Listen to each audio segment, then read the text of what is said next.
여러분 성경을 다 찾으시면 좋겠어요. 요한복음 5장 28절과 29절입니다. 요한복음 5장 28절, 29절 말씀. 네, 성경 있는 친구들은요 한번 다 찾아보세요. 요한복음 5장은 신약 성경 150페이지에 있습니다. 요한복음 5장 28절과 29절 말씀.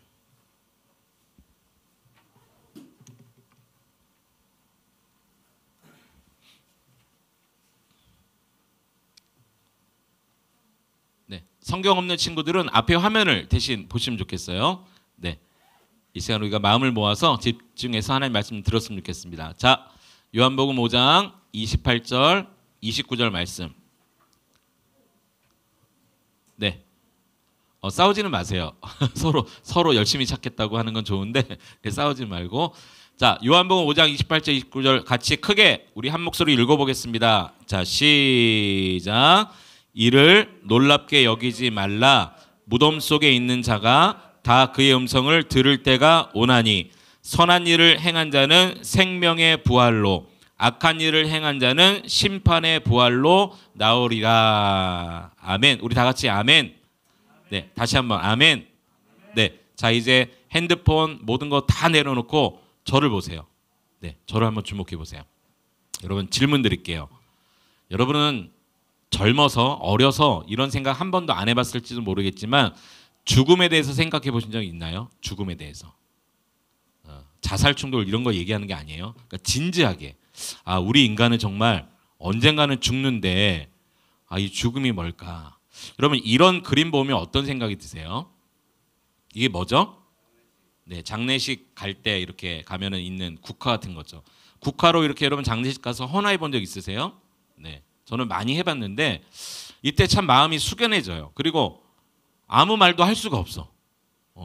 여기 가서 떠들 수도 없고 웃을 수도 없고 그냥 이 고인에 대한 생각과 또 유가족들을 위로하는 그런 마음밖에 없는 거예요. 자, 이런 그림 보면 또 여러분 어떤 생각 드세요? 이런 장례식장 혹시 가봤나요? 여러분 아마 가보신 적 있을 거예요. 저도 뭐 가족 중에 또 돌아가신 분도 있고 또 목사이기 때문에 목사님이기 때문에 장례식 진짜 많이 가거든요. 이런 거 갈 때마다 참 죽음에 대해서 생각하게 돼요. 이런 거 볼 때는 여러분 어떠세요? 이제 마지막 장례 다 끝나고 이제 뭐 화장터로 가거나 아니면 뭐 산으로 매장을 하거나 이렇게 운구행렬 보신 적 있으세요? 와, 여기서는 진짜 울음소리밖에 안 들리는 것 같아. 그리고 어떤 가족들은 막 너무너무 안타까워서 막 그 고인의 이름을 부르짖으면서 특히 뭐 할아버지나 할머니가 돌아가셨으면 좀 모르겠는데 자녀를 먼저 보내는 부모님이 있다. 이거는 정말 말할 수 없는 고통이죠. 이런 운구행렬 어떤 생각이 드세요? 여러분 직접 이렇게 무덤에 땅을 파서 관을 내리는 이 장면을 혹시 보신 적 있나요? 저는 굉장히 많이 봤거든요. 아마 여러분은 부모님들이 너무 어리기 때문에 이런 건 보지 마 이렇게 했을 수도 있어요. 어떤 데는요 지역마다 달라요. 저 강원도에 가면요 탈관을 합니다. 탈관. 그러니까 관을 여기까지 가져갔다. 여기는 다른 지역이라서 관 그대로 이렇게 매장을 하는데 어떤 데는 관을 다 벗겨요. 그리고 시신만 땅 속에 이렇게 넣는 경우도 있어요. 그런 것도 봤는데 굉장히 사람이 이렇게 되는구나. 그런 걸 직접 보니까 정말 마음이 숙연해졌어요. 나중에는 이렇게 산소 봉우리를 만들어 놓고 또 뭐 해마다 또는 그 기일이 되면 가서 이렇게 또 기도하고 또 그렇게 하는 부분이 있죠. 제가 이런 걸 하다가 제 영정사진을 한번 만들어 봤어요. 나중에 나도 이럴 거 아니야? 우리 저기 안현 선생님 잘 사용하세요. 나중에 여러분도 이렇게 될 거야. 목사님도 뭐 누구 선생님이나 여러분을 사진으로 이렇게 할 수는 없잖아. 그러니까 제 사진을 한번 이렇게 만들어봤는데 와 이거 만들 때 여러분 마음이 진짜 숙연해지는 거야. 언젠지는 모르지만 목사님도 언젠가 내 사진 이렇게 장례식에 걸릴 때가 있겠지. 그리고 누군가는 내 영정 사진을 들고 화장터나 아니면 산소로 가는 경우가 있겠지. 여러분은 아닐 것 같으세요? 여러분 아닐 것 같으세요? 만약에 이 사진이 목사님 사진이 아니라 여러분 사진이 저기 있다 한번 생각해 보세요. 어떤 마음이 드시겠어요? 그러니까 우리가 죽음이란 뭔지를 한번 생각해 보자는 거예요. 죽음. 여러분 죽음이란 뭐냐면요. 죽음은요. 성경에서 말하는 죽음은요. 죄의 결과예요. 죄의 결과. 한번 따라합시다. 죄의 결과. 네. 죽음은요. 죄의 결과예요. 한번 볼까요? 창세기 2장 16절 17절 우리 같이 한번 읽어볼게요. 자, 시작. 여호와 하나님이 그 사람에게 명하여 이르시되 동산 각종 나무의 열매는 내가 임의로 먹되 선악을 알게 하는 나무의 열매는 먹지 말라. 내가 먹는 날에는 반드시 죽으리라 하시니라. 하나님이 누구에게 하신 말씀일까요? 이거 무슨 사건이에요 이게? 에덴 동산에서 선악과 따먹지 말라고 아담에게 하신 말씀이죠. 근데 하나님께서 이 선악을 알게 하는 나무의 열매를 먹으면 어떻게 되는데요? 반드시 죽으리라 그렇게 했어요. 반드시 죽으리라. 근데 아담과 하와가 이 선악과 열매를 따먹습니다. 그리고 죄가 들어와요. 그리고 하나님이 말씀하신 대로 그들의 육체적 죽음을 경험합니다.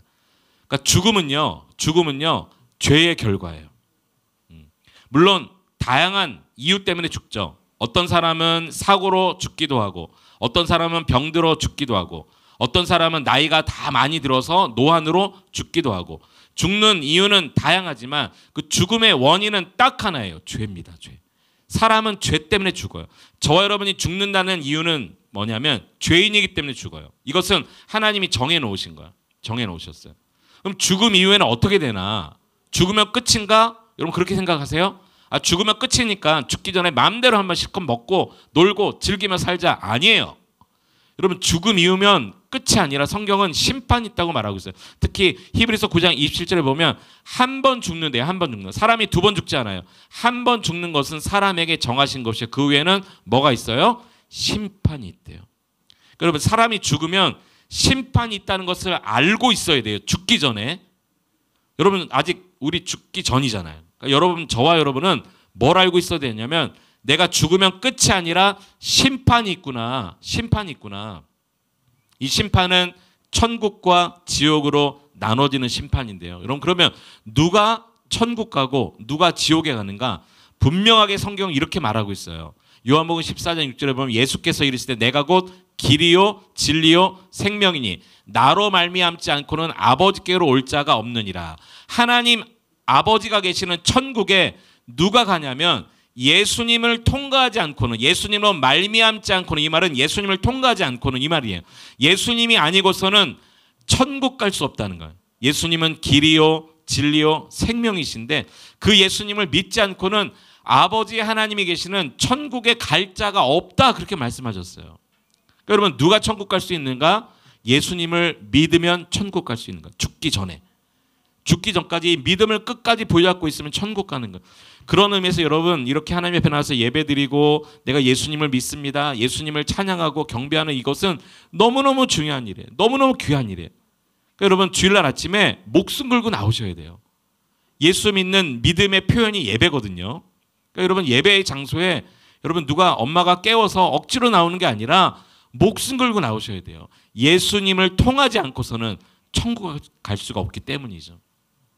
이렇게 또 말씀하고 있어요. 예수께서 이르시되 내가 진실로 내게 이르노니 오늘 내가 나와 함께 낙원에 있으리라 하시니라. 이 말씀은 언제 하셨냐면 예수님이 십자가 지실 때 그 양쪽에 강도들이 있었거든요. 이 양쪽에 강도 한 명씩 두 명이 있었는데 한편 강도는 예수님을 향해서 저주하는 거예요. 응? 너도 우리를 살리고 너도 살려라. 이런 이야기를 하지만 한편 강도는 그 강도에게 책망하면서 무슨 말이냐. 우리는 이 땅에 살면서 죄를 지었기 때문에 강도짓을 하고 죄를 지었기 때문에 여기 십자가에 달려 죽는 게 당연하지만 이분에게는 죄가 없으시다라고 고백을 해요. 그 십자가상에서. 예수님께서 그 고백을 들으시고 이 말씀하셨어요. 내가 진실로 내게 이르노니 오늘 네가 나와 함께 낙원에 있으리. 이 낙원은 천국이거든요. 예수님은 죄가 없으신 분입니다. 구원자로 고백을 했고 나는 죄가 있는 강도입니다. 고백을 했어요. 자신의 죄를 고백하고 예수님의 구원자임을 고백한 그 믿음 때문에 오늘 네가 육체적 죽음을 맞지만 그러나 네 영혼은 나와 함께 낙원에 있을 거야. 그러니까 여러분 죽음이란 뭐냐면 죽음은 끝이 아니라 죽음이란 영혼이 우리 몸에서 빠져나가는 게 죽음이에요. 우리 몸에서 영혼이 빠져나가니까 우리 육체는 무덤으로 들어갈 수밖에 없어요. 흙으로 지음받았기 때문에 흙으로 돌아가는 거예요. 그러나 우리 영혼은요, 영원한 하나님 나라에서 살든지 영원히 지옥불이 꺼지지 않는 지옥에서 살든지 둘 중에 하나. 이게 심판이에요. 예수님을 믿으면 영원한 나라, 하나님 나라에 가지만 예수를 믿지 않으면 영원한 지옥에서 살 수밖에 없는 거예요. 이게 죽음이에요. 우리 영혼과 육체가 분리되는 게 죽음이에요. 여러분 절대 죽으면 끝이라고 생각하지 마세요. 요즘 TV에 보면 연예인들이 인기도 떨어지고 돈도 못 벌고 뭐 할 게 없으니까 우울증에 빠져서 시달리다가 자살로 인생을 마감하는 연예인들이 종종 있어요. 그게 또 뉴스에 나오고 약간 미화돼가지고 좋은 것처럼 이렇게 꾸며서 이렇게 기사가 나오는데 절대 그렇지 않아요. 여러분 죽으면 끝이 아니에요. 여러분 인생 살다가 꼭 기억하세요. 인생 살다가 돈을 좀 못 벌 수도 있어. 그렇죠. 경제적으로 힘들 수도 있어요. 몸이 아플 수도 있어요. 잘 되는 게 안 될 수도 있어. 인기가 떨어질 수도 있어. 명예도 실추가 될 수도 있어. 그러면 죽음으로 끝내버려야지. 절대 이렇게 생각하지 마세요. 그런 사람에게는 다시는 구원의 기회가 없어요. 그럼 죽으면 끝이 아니라 심판이 있다니까. 심판이 있어요. 오늘 이 강도 보세요. 강도 때문에 십자가에 달려 죽는, 이제 몇 시간 오면은 끽 하고 죽는 그 순간, 그 마지막 순간 찰나에도 나는 죄인이지만 주님은 죄가 없으십니다 라고 고백했을 때 주님이 네가 오늘 나와 함께 낙원에 있으리라. 이 낙원에 있겠다는 뭐가 있겠다는 거예요? 몸으로 있겠다는 거예요? 아니에요.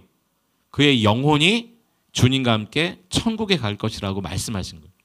여러분 정말 이 땅에 살면서 죽음 이후에 심판이 있음을 기억하고 살았으면 좋겠어요. 그러면 여러분 여기서 이렇게 질문할 수 있을 것 같아요. 그러면 우리 영혼이 천국 가면 끝인가? 아니에요. 성경은 또 그것까지 말하고 있지 않고 그 이후에 어떻게 될 것인지를 또 말하고 있는데 이 부분이 중요해요. 여러분 잘 들으셔야 돼요. 어쩌면 한 번도 듣지 못한 이야기일 수도 있어요. 그러나 성경에 있는 말씀이기 때문에 말씀을 풀어서 설명해 드릴게요. 우리 영혼이 죽으면 육체는 땅속에 묻히지만 영혼이 천국 가면 그러면 끝인가? 아니에요. 이렇게 말하고 있습니다. 성경이. 자, 요한복음 5장 28절 29절 어떤 말인지 잘 한번 생각하면서 읽어보세요. 자, 시작. 이를 놀랍게 여기지 말라. 무덤 속에 있는 자가 다 그의 음성을 들을 때가 오나니 선한 일을 행한 자는 생명의 부활로, 악한 일을 행한 자는 심판의 부활로 나오리라. 아멘. 부활? 부활은 예수님만 한 거 아니야? 아니에요. 여기 보면 무덤 속에 있는 자는 결국 죽은 자잖아요. 그렇죠. 육체는 죽어서 무덤 속에 들어가고 영혼은 영원한 천국이든지 영원한 지옥이든지 가는데 그 뒤에 보면 무덤 속에 있는 자가 하나님의 음성을 들을 때가 온대요. 그럼 그때는 선한 일을 행한 자는 생명의 부활로 부활하고 악한 일을 행한 자는 심판의 부활로 부활한대요. 여러분 저와 여러분도 부활한다는 것을 아셔야 돼요. 성경은 부활이 있다 이렇게 말하고 있어요.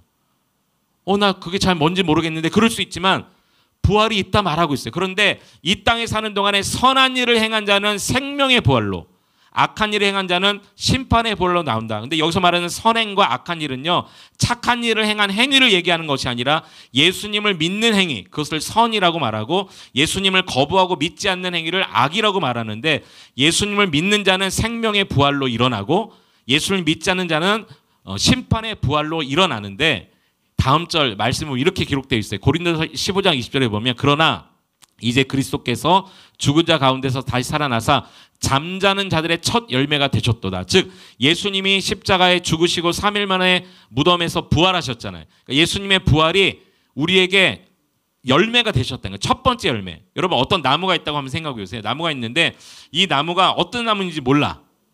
그런데 이 나무에서 사과가 열렸네. 그럼 이 나무는 어떤 나무예요? 사과나무고 다음 해에도 뭐가 열릴 거야? 사과가 열리죠. 그러니까 첫 열매가 사과이면 계속해서 사과가 주렁주렁 해마다 열리듯이 예수님이 부활하신 게 우리 모든 사람들의 첫 번째 열매가 되셨다는 거예요.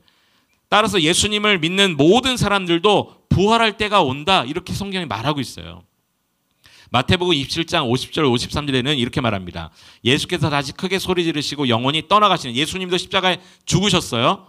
그런데 보세요. 여러분 예수님 십자가에 죽으셨을 때 정말 믿는 성도가 무덤에서 일어난다는 것을 그 순간에 샘플로 보여주신 적이 있어요. 여러분 안 믿어지세요? 성경에 기록되어 있어요. 이거 여러분 한 번도 읽어보지 못한 성경일 수도 있어요. 예수님 십자가에 죽으셨을 때, 영혼이 떠나가셨을 때 샘플로 일어난 자가 있다니까. 잘 보세요. 이에 예수님 죽으셨을 때 성소 휘장이 위에서부터 아래까지 찢어지고 둘이 되고 땅이 진동하며 바위가 터지고, 보세요. 무덤들이 열리며 자던 성도의 몸이 많이 일어났대요. 무덤들이 열리고 자던 성도의 몸이 일어나고, 예수의 부활 후에 그들이 무덤에서 나왔대요. 보세요. 예수님이 부활의 첫 열매 되시고 그 이후에 무덤에서 부활하여 나온 성도들이 있대요. 그리고 거룩한 성에 들어가서 많은 사람들에게 보이니라, 이렇게 말하고 있어요. 예수님이 부활하실 때에 샘플로 보여주셨어.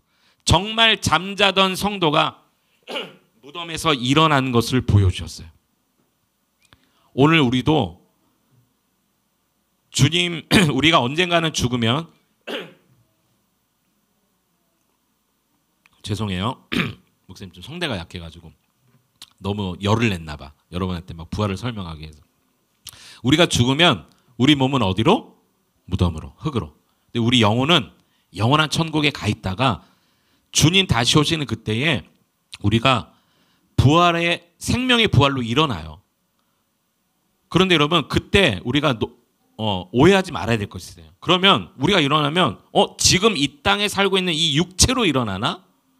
이 육체 그대로 일어나나? 나는 못생기고, 나는 키도 작고, 나는 병들었고, 나는 그런데 이런 몸으로, 이런 몸으로 일어나나? 그런데 그렇지 않아요. 부활과 부활체에 대해서 여러분 오해하지 말 것이 뭐냐면, 먼저 예수님께서 부활하셨을 때 이런 일이 일어났어요. 예수께서 어느 날 부활하신 다음에 제자를 찾아가셨는데, 제자들은 유대인들이 무서워서 문을 꼭꼭 잠그고 있었을 때, 여기 노란 글씨를 보세요. 모인 곳의 문들을 닫았어요, 제자들이. 그런데 예수께서 그 가운데 오신 거예요. 그러니까 이 말이 무슨 말이냐면, 문을 꽁꽁 누가 올까봐 걸어 잠궈서 두려워하고 있는 제자들 그 집 안으로 벽을 뚫고 통과하여 들어오셨다는 거예요. 부활하신 예수님께서. 그러니까 부활체는요, 시공간을 초월하는, 우리가 한 번도 경험하지 못하고 상상하지 못하는 그러한 부활체로 주님이 부활하신 거예요. 저도 한 번도 경험해보지 못하고, 우리가 아무도 몰라요. 아무도 경험해보지 못해서 모르지만 분명한 것은 이것을 믿어요, 목사님. 뭘 믿냐면, 주님 다시 오실 그때에 내가 다시 부활체로 일어나서 그때 천국에 가는 영혼과 나의 부활체가 이제 연합이 돼서 완전한 하나님 나라에서 영원히 살 때가 올 텐데, 그때는 내가 생각하지 못하는 육체의 몸으로 일어날 거라고 확신해요. 예수님을 보니까 그랬어요. 그래서 여러분, 나는 이 땅에 살면서 몸이 좀 많이 아팠는데 걱정하지 마세요. 그런 몸이 아니야. 어떤 시공간에 제약이 있고 한계가 있고 그런 몸이 아니에요. 왜냐하면 여러분, 어떤 사람은 죽으면 화장하잖아. 그렇죠? 화장하면은 그 가루로 해가지고 또 납골함에 해가지고 납골당에 안치하잖아요. 그럼 이미 가루가 되는데 이 사람은 어떻게 육체가 된단 말이에요? 이것은 다 우리의 잘못된 착각이라는 거예요. 우리는 이 인간의 이성과 지성에 갇혀 있는 사람들이기 때문에 자꾸 우리가 생각하는 이 몸뚱아리를 생각해요. 그러나 그렇지 않아요. 그때 어떠한 부활체의 몸으로 일어날지 지금 우리는 상상할 수 없어요. 아무도 몰라요. 그러나 분명한 것은 서로가 서로를 알아볼 수 있는 몸으로 우리는 부활할 거예요. 그리고 영원한 하나님 나라에서 그때는 죽음도 없어요. 질병도 없어요. 고통도 없어요. 인간의 한계도 느끼지 못하는 영원한 나라에서 영원히 주님과 함께 살 때가 올 거예요. 그래서 여러분, 죽으면 끝이 아니라는 것을 분명히 기억했으면 좋겠어요. 마태복음 22장 29절 30절에 보면 예수님이 이렇게 말씀하셨어요. 너희가 성경도 하나님 능력도 알지 못하는 거로 오해하였도다. 부활 때에는 장가도 안 가고 시집도 안 가고 하늘에 있는 무엇과 같대요? 천사들과 같으니, 이렇게 말씀하셨어요. 예수님 당시에 사두개인이라고 부활을 부정하는 사람들이 와서 물어봤어요. 예수님을 시험하기 위해서 뭐라고 질문했냐면, 예수님, 어떤 집에 형제가 7명이 있는데 첫째가 결혼해서 자녀를 낳지 못하고 죽으면 이 당시에는 계대결합법이라고 해서 그 대를 잇기 위해서 장자가 결혼했는데 자녀를 못 낳잖아요. 그러면 그 장자 형수가요, 두 번째 아들에게 시집가게 되어 있어요. 자녀를 낳기 위해서. 그런데 사두개인이 와서 예수님을 꼬이기 위해서 이런 질문한 거예요. 형제가 7이 있는데 첫 번째 아들이 장가 갔지만 자녀 없이 죽었어. 그러면 이 형수가 두 번째 아들에게 시집가겠죠. 그런데 둘째도 자녀 없이 죽었어. 그럼 셋째 아들에게 시집가겠죠. 셋째도 자녀 없이 죽었어. 그렇게 일곱째까지 전부 자녀 없이 다 죽었는데 이 한 여자가 일곱 형제에게 다 시집을 갔어요. 그러면 이런 질문하는 거예요. 마지막 때에, 부활 때에는 이 여인은 도대체 누구의 아내가 됩니까? 이렇게 교묘하게 예수님을 걸고 넘어지려고 질문한 적이 있었어요. 그때 이런 말씀하셨어요. 너희가 성경도 모르고 하나님의 능력도 알지 못하고 오해하였도다. 부활은 그런 게 아니야. 우리가 생각하는 부활은 그런 게 아니에요. 인간적으로 생각하면 그럴 수 있겠죠. 정말 칠형제가 다 한 여자와 결혼했어? 그런데 부활할 때 누구의 아내지? 이거는 우리 인간의 생각이라니까. 그러면서 그때는요, 부활 때는요, 천사들과 같으니라. 천사는 영적인 존재잖아요. 그럼에도 불구하고 구약 성경에 보면 인간의 눈에 보이도록 현현했어요. 이것이 눈에 보여진다, 그런 의미인데 영적인 존재지만 또 눈에도 보여졌어요. 그런 몸으로 부활할 거예요. 저도 여러분도 예수 잘 믿다가 우리가 죽음은 어쩔 수 없지만 죄의 결과이기 때문에 죽음은 어쩔 수 없지만 죽음은 끝이 아니라 육체에서 영혼이 빠져나가는 것이고 주님 다시 오실 그때에 다시 우리가 생명의 부활로 일어나서 영원한 하나님 나라에서 우리의 영혼이 주님을 만나고 예배하는 우리 모두가 될 수 있기를 축원합니다. 여러분, 그래서 이번 주간에 한번 넘겨주시겠어요? 네, 이번 주간 이렇게 살았으면 좋겠어요. 죽음과 죽음 이유를 생각해 봤으면 좋겠어요. 여러분에게 질문 드릴게요. 여러분, OX로 한번 답해 보세요. 죽으면 끝이다. OX. 뭐예요? 손으로 한번 해보세요. 죽으면 끝이다. OX. OX. 아닙니다. 그럼 죽음 이후에 뭐가 있어요? 성경은 심판이 있다. 이렇게 말씀하셨어요. 그러니까 여러분, 이번 주간에 좀 힘들지만 학교 공부도 해야 되고 학원도 다니고 해야 되겠지만 죽음과 그 이유를 한번 생각해 보는 한 주간 또요. 이렇게 살았으면 좋겠어요. 그렇기 때문에 아직도 예수님을 모르는 가족 친구가 있으면 예수님을 전해보세요. 여러분, 학교 개학했죠. 학교에 가면 여러분 교회 안 다니는 친구들이 많아요. 예수님을 모르는 친구들이 많아요. 우리 교회와 이것보다 더 중요한 것은 예수님을 믿고 전하는 거예요. 예수님을 믿게 해줘야 돼. 설령 그 친구가 우리 교회 안 나오더라도 예수님은 알고 죽어야 돼. 그렇지 않겠어요? 예수님을 믿고 죽어야 돼요. 그래야 영원한 심판을 당하지 않습니다. 이번 한 주간 이렇게 살아가는 여러분 될 수 있기를 축복합니다. 우리 다 같이 함께 이 시간에 말씀을 생각하며 좀 기도했으면 좋겠습니다. 여러분, 오늘 분명히 아셨을 거예요. 죽으면 그것으로 끝이 아닙니다. 죽음 이후에는 심판이 있어요. 그러나 예수님을 믿고 죽은 사람은 생명의 부활로 일어나지만 예수님을 믿지 않고 죽은 사람은 악한 부활로 일어날 수밖에 없어요. 그래서 영원한 지옥으로 가서 살 수밖에 없어요. 저 여러분, 이 땅에 사는 동안에 우리의 죽음 이유가 죽음 직전에 결정됩니다. 죽은 이후의 삶이 어떠한 삶을 살지는 죽기 전에 결정돼요. 여러분, 그래서 이 땅에 사는 동안 예수님을 잘 믿는 게 너무너무 중요해요. 그분 앞에 나와 예배하고 경배하고 그분을 섬기는 것이 너무너무 중요해요. 우리 사랑하는 모든 친구들이 그런 삶을 살아갈 수 있도록 기도했으면 좋겠습니다. 이번 한 주간도 내가 죽음과 그 이유를 생각하고 예수를 모르는 친구들에게 예수님을 전하며 살겠습니다. 나도 주님 부르시는 순간까지 끝까지 예수님을 잘 믿고 살겠습니다. 그렇게 결단하며 함께 기도하겠습니다. 하나 같이 기도합시다.